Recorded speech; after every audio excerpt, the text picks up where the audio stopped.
Okay, y'all woke up now? Excellent. That's the kind of the energy we're going for. There's a reason for it. But first of all, we're really happy to be here. Thank you for having us out to Fort Langley to put on this show. This is what we might call a historical concert. This is the first time we've done this, and it's been a while since we played. So it's really cool to hear applause and stuff. It really is. Yeah. I did a bunch of research. Even though I've been playing music all my life, I still found new pieces of information that I enjoyed learning. And I created some notes, so excuse me for reading my notes, but let's carry on with some stories about this music.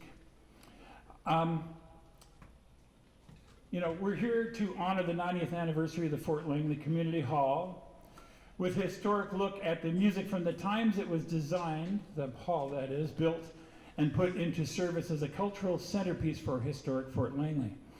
Our way to celebrate this beautiful hall is through the sounds of popular music of the people and culture of its early days, since music and dance are always a reflection and sometimes an inspiration of events, technologies, and social trends. The song we opened with was the sound of Count Basie and his orchestra, the sound of the most popular music of 1938, a song called Doggin' Around, when major events in the early 1900s caused a strong need to celebrate life. World War I, well, let's see. Young people have been the force behind popular music, at least since World War I, when major events in the early 1900s caused a strong need to celebrate life. World War I lasted from 1914 to 1918. In 1917, socializing with drinking was forced underground by prohibition. The only legal way to get a drink was for your doctor to prescribe it, if you had the right doctor. In 1918, women were finally granted the right to vote in Canada. How about one of these for that? And after the war, the Spanish flu pandemic lasted 4 years and killed millions of people worldwide, sadly. Through all of this, young people continued to find ways to celebrate. By 1920, the return of young men from the war entering the workplace had brought about an economic boom, and the culture was about to explode into the roaring 20s, a time of real excess. The popular music of the early 1900s was called ragtime, and it remained popular into the 1920s, but by 1916, the beginnings of a new form of music called jazz was emerging on early recordings.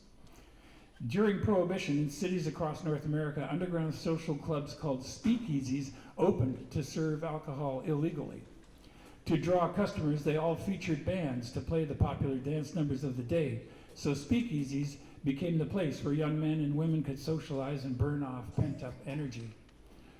And places where competing bands were all in search of the newest sound. And that's the deal with jazz. Everything was a competition.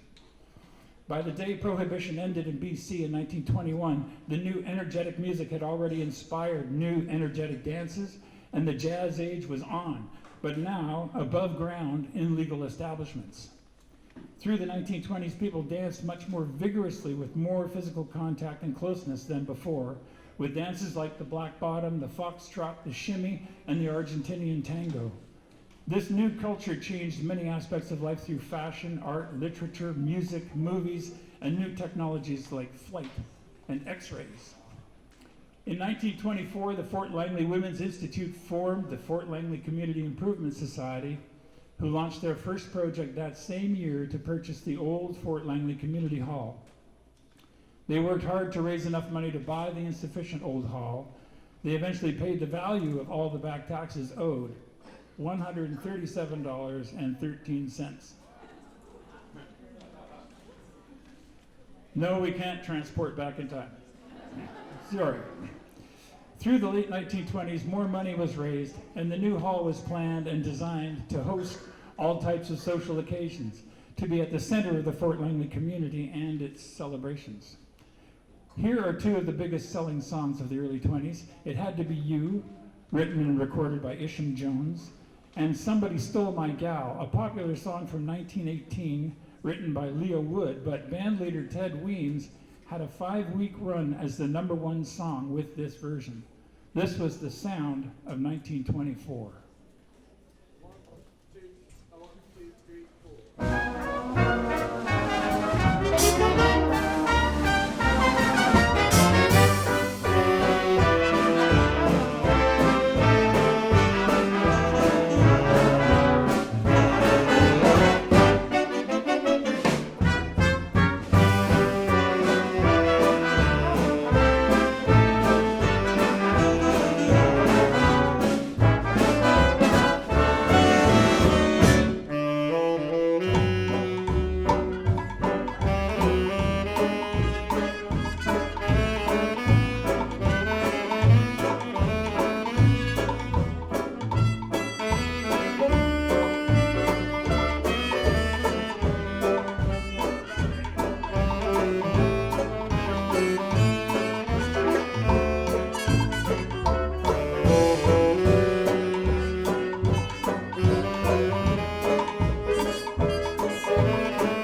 I think that's so cool. You can hear the total difference in the energy of this music.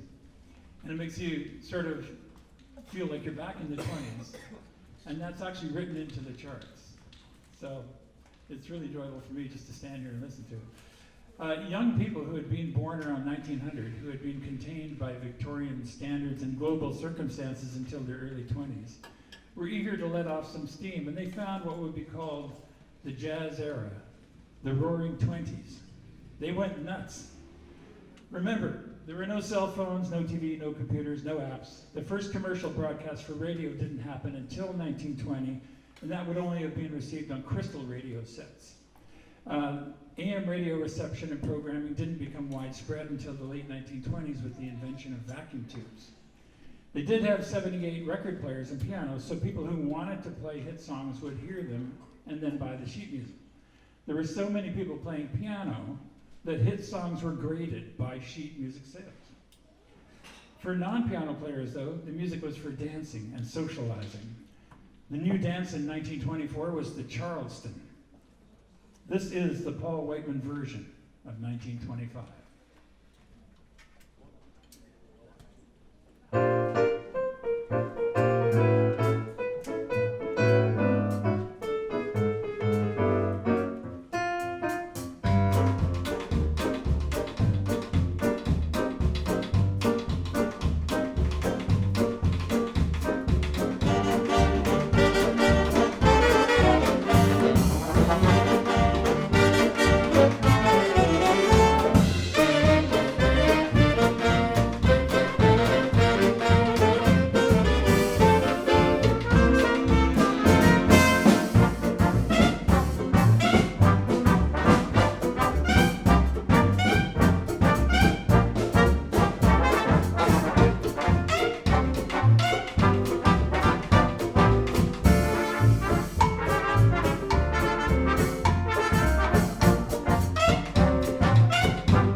What fun. This last song is called Jig Walk and was an early success of one of the most famous composer orchestra leaders of the swing era, Duke Ellington. Like the young people of the 1920s, Duke had a boundless passion for music and for creating new sounds. He understood their thirst for freedom expressed with high energy. You may not know that he actually purposefully caused tension between some of his musicians because it made them perform with more energy, what we call edge. And you could see at the end of that last song how much Mike and Saul hate each other, right? So we've been doing the same thing here.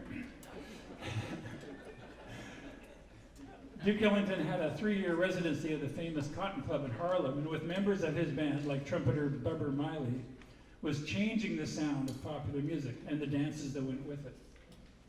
In late 1927, the Cotton Club started broadcasting Duke's band on a weekly radio show, and by 1933, he and his orchestra were so famous they were touring North America and Europe. Duke Ellington was a pivotal composer and band leader, and his dance numbers like Jig Walk were wildly popular in Europe. Here is one of his compositions from 1927, East St. Louis Toodaloo. Oh, I gotta get it. 1, 2, 1, 2, 3, 4.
While Ellington was bringing new elements into jazz, Paul Whiteman was keeping the older traditions alive.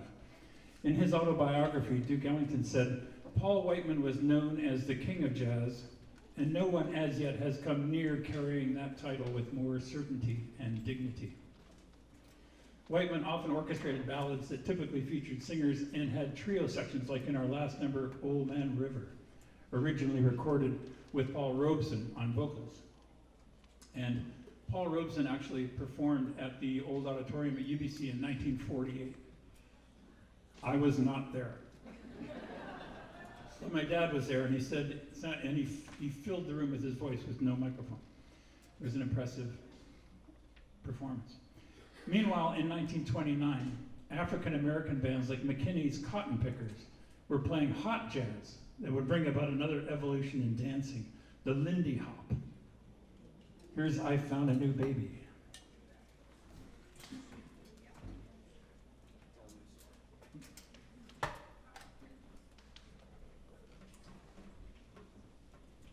One, two, one.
gets old.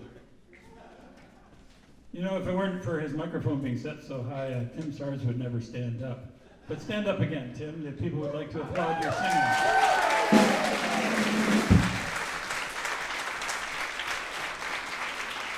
And yes, if you're texting anybody who likes to dance and is thinking about coming to our dance this evening in this very room, 7 p.m., you just heard the voice of the band, Tim Sars. There is singing and fun stuff like that all the time.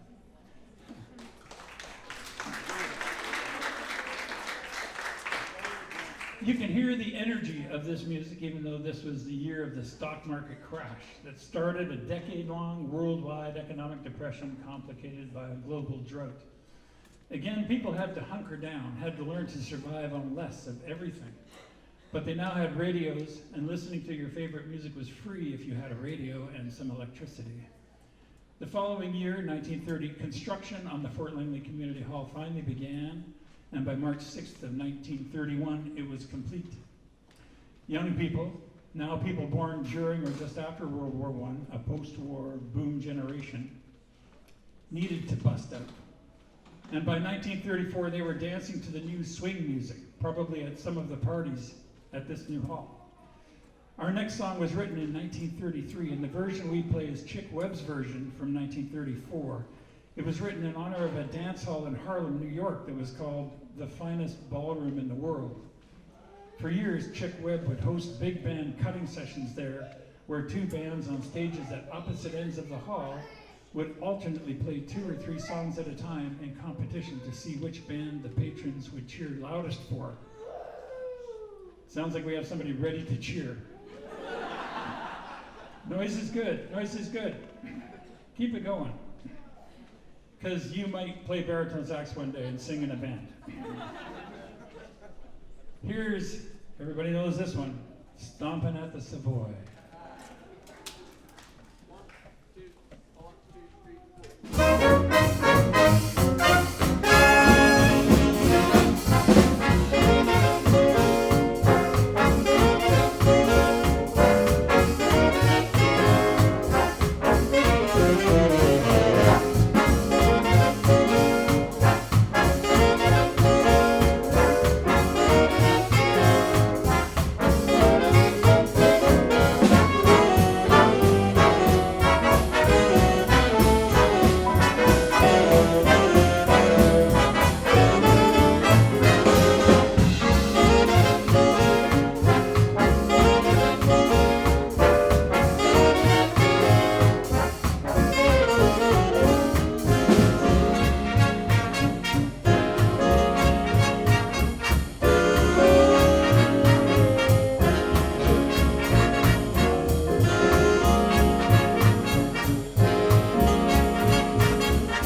Like the famous Savoy, band leaders like Chick Webb were again changing the sound of popular music with a noticeable 4-beat feel from the rhythm section instead of the popular 2-beat.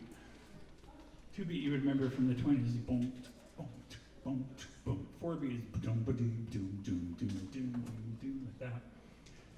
At this time, many bands were transitioning from banjos to guitars and from tubas to string basses. New York City band leaders were influenced directly by musicians from New Orleans. For example, when Louis Armstrong moved from Chicago to join Fletcher Henderson's band and basically taught everybody in New York how to play jazz, how to improvise. He is the grandfather of improvisation in jazz. These are the beginnings of the swing era, and Fletcher Henderson was one of the most influential arrangers who is credited with co-inventing the standard instrumentation for big bands in the swing era. From 1934, Down South Camp Meeting. 1, 2, 1, 2, 3, 4.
See if you recognize this one.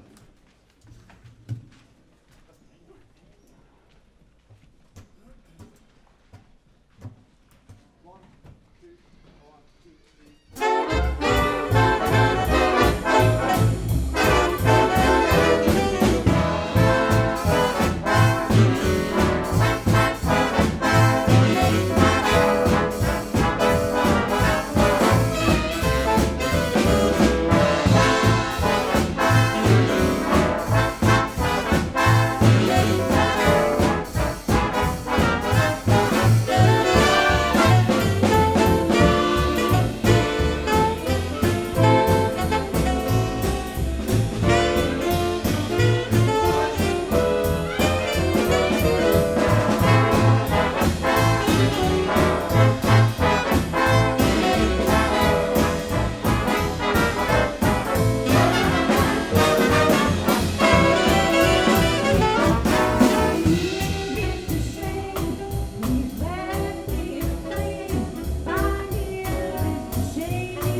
other voice of the band, Shannon Tua. Very nicely done. In case you're wondering, I'm going to introduce everybody in the band at the end, so you'll know who they all are, fresh in your mind for the next band you will see. You recognize By Mer Bist Chêne, which was originally written for a musical in 1932, but became a huge hit when the Andrews Sisters released a recording in 1937. This one we just played was Benny Goodman's 1938 take on the song. In the late 30s, white band leaders like Benny Goodman were adopting new elements and leading integrated bands when most bands were segregated. Leaders like Benny recognized that the origins of this music and the dances that inspired it are from Black American culture dating back to the mid-1800s. By 1938, Benny Goodman and his band were so famous, they performed the first ever jazz concert at Carnegie Hall with black musicians and band leaders, including Fletcher Henderson. By the late 1930s, Lindy Hop was incredibly popular, and choreographers like Frankie Manning were requested to perform these new dances in Hollywood movies. In 1937, one of the newest forms of Lindy Hop, called the Big Apple, had become a nationwide craze in the US. It remained very popular until the jitterbug became the new craze in 1941. We're going to play a song called Big Apple Contest, and the reason it's called Big Apple Contest is because most dances at the time were some form of contest. The dancers would be in a circle, and one or two at a time they'd get into the middle and show off and see who could get the loudest applause. And we're going to feature a dancer right now, a tap dancer. Who's a very much a part of, yes, and he's excellent. This is, for us, it's like adding a drummer. This is Danny Nielsen. And Big Apple Contest. 1, 2, 3, 4.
You heard it here.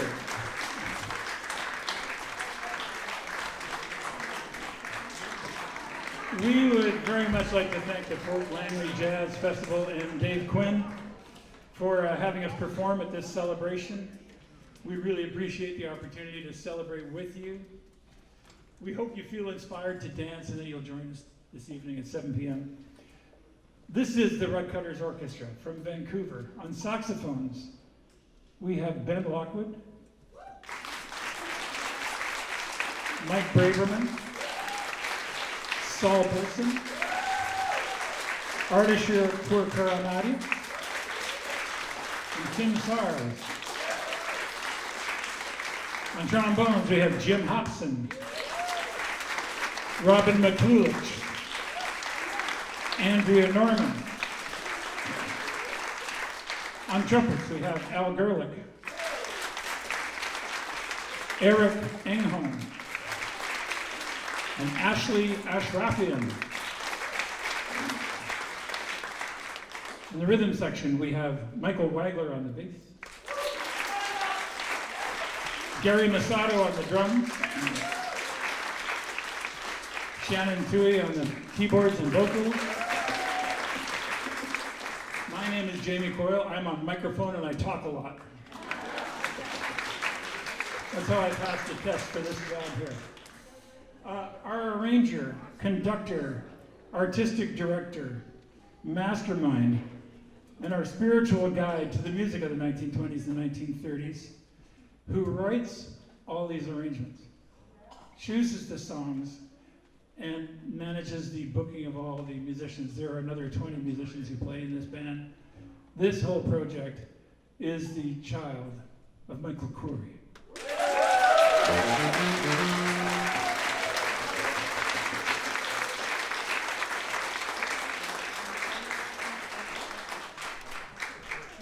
You know, I said earlier we haven't been in front of an audience, live audience, for a while, and I can tell you we really appreciate your smiling faces and the sound of your enjoyment. Thank you for joining us. Hopefully we'll see more of each other in the future, and the future will be peaceful. Unfortunately, in 1939, much of the world was forced out of peace and into war. The United States wouldn't join the war effort until December 8th, 1941, but the music of young soldiers was swing music. So it became synonymous with all things related to World War II and remained the most popular music until the early 1950s. We would like to end our show with the most famous song of the swing era. So famous, in fact, it was inducted into the Grammy Hall of Fame in 1983 and was inducted into the Library of Congress National Recording Registry as culturally and historically significant in 2004. It was first recorded in 1930 under the title Tar Paper Stomp. Does that ring any bells? Okay, maybe not. Composed by trumpet player Wingy Manone. The same melodic pattern was recorded in 1931 by Fletcher Henderson in another song called Hot and Anxious. Does that remember? No? Okay. Which was re-recorded the following year under the same title by the Don Redman Orchestra. In 1935, Wingy Manone recorded another version of Tar Paper Stomp, and shortly after, a tenor sax player named Joe Garland, who had played with Jelly Roll Morton in the 1920s, Edgar Hayes in the 1930s, and eventually played with Louis Armstrong from 1939 to 1947, rearranged Tar Paper Stomp under a new title. Lyrics were added by Andy Razaf, and in 1938, this new version was recorded by the Edgar Hayes Orchestra. The next year, in 1939, a more famous band leader, arranger, composer, trombone player, rearranged the Joe Garland version at a faster tempo and released the most famous and best-selling recording of the swing era.